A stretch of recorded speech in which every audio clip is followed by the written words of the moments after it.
there are walls inside us not made of stone, but of conclusions. Not built by choice, but by experience. They rise silently over years, until one day we mistake them for the edge of the world. Inner walls are never built in a single moment. A disappointment here, a betrayal there, a fear half felt, a hope half broken each adds a block, until the self stands encircled without remembering why. Fear builds the strongest walls. It tells us, do not try, do not trust, do not open. Fear believes it is protecting us even when it is imprisoning us. Pain teaches the heart to pull back. Not because pain is evil, but because it is memorable. A single cut can make the hand tremble, even near harmless things. Pride builds walls, two walls, that keep truth out and keep us locked inside. The ego fears correction, so it builds height, not growth.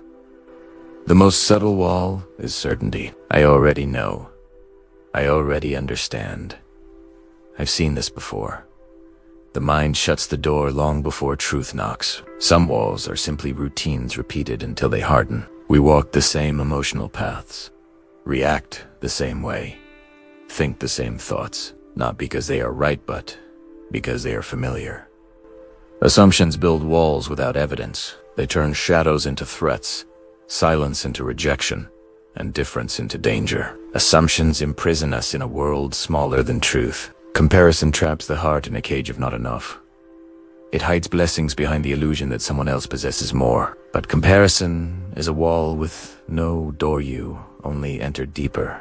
Overthinking builds a maze, one thought spawning another, one fear birthing 10. The mind becomes a labyrinth.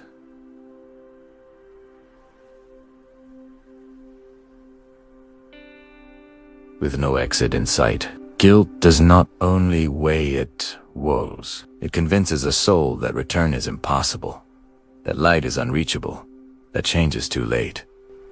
But guilt is a fog, not a chain. Shame hides deeper than guilt. Guilt says, I did wrong. Shame says, I am wrong. Shame builds walls around identity itself, walls that hide us even from ourselves. Comfort is the trickster. It convinces us the wall is safety. The routine is peace. The limitation is protection. But walls that comfort also confine. Sometimes the wall becomes the self. We mistake the cage for our character. We say, this is who I am, not realizing we are only describing who we became behind the wall. Pressure grows in confined spaces, emotion, unexpressed, thought, unexamined, truth, unspoken. The self begins to crack inside long before the wall outside breaks. Yet beyond every wall, there is a whisper, a quiet, patient call from the part of you that remembers freedom. It is the soul's voice, inviting you outward. The first movement toward breaking the wall is not force. It is an a moment where you admit that the wall exists. Every transformation begins with a crack of truth.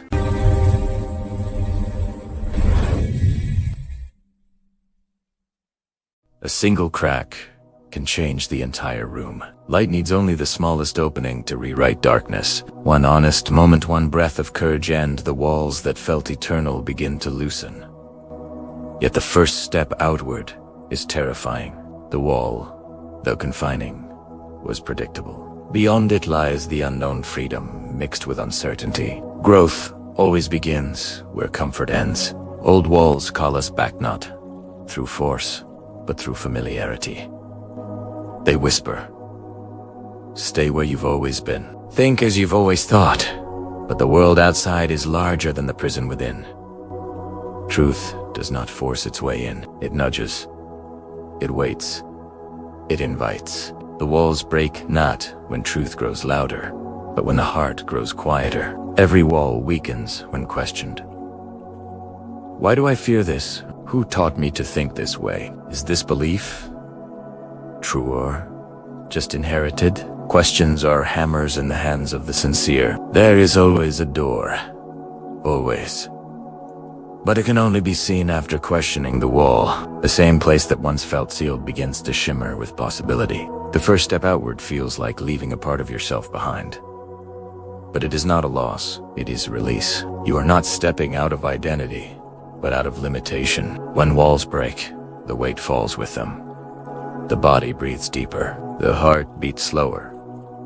The mind widens. Freedom has a physical sensation of spaciousness that cannot be faked. Beyond the walls lies everything the self once missed.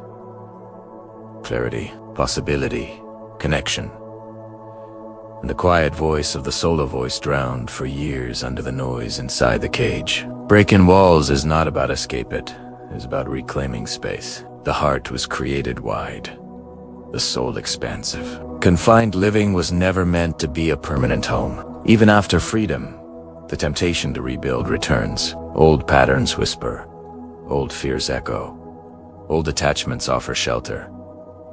The mind rebuilds walls easier than it breaks them. Openness is a decision, a daily one, a choice to stay outside the cage, to breathe deeply, to trust the journey, to meet life without armor. When one wall breaks, others tremble. A single act of courage awakens courage in other rooms. The architecture of limitation depends on silence, and silence has been shattered. When walls fall, the self returns not. The self shaped by fear, but the one crafted by the divine. Balanced, clear, capable of love, alive with meaning. Freedom begins with a single deep breath. Not the breath of lungs, but the breath of the soul released from its confinement. Free at last to stretch into the world. Outside the walls, the world looks different. Not because it changed, but because the eye did. Every path seems possible. Every moment feels wider. Breaking the wall requires courage, but staying free requires greater courage. Freedom is not a moment. It is a discipline. And when no walls remain, the soul stands in its true size, wide, clear, alive. It recognizes the world not through fear or habit, but through truth. For the first time, you meet life without a filter, without a cage, without a boundary. For the first time, you are whole.